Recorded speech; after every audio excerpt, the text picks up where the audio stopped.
It's easy to click around and make it control your Tynker project. Use a When Actor Clicked event handler, and underneath it, place the code that you want your actor to do. Let's make the actor move with the glide block.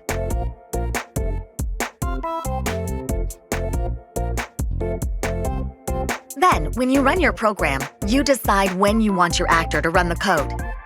You can add the same block to multiple actors.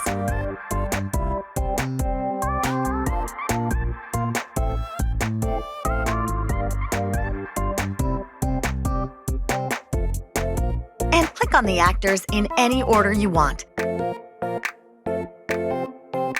You can also use the When Screen Clicked block to control your project by clicking anywhere on the screen. You can click a single actor or change the background. Especially useful when creating stories or greeting cards.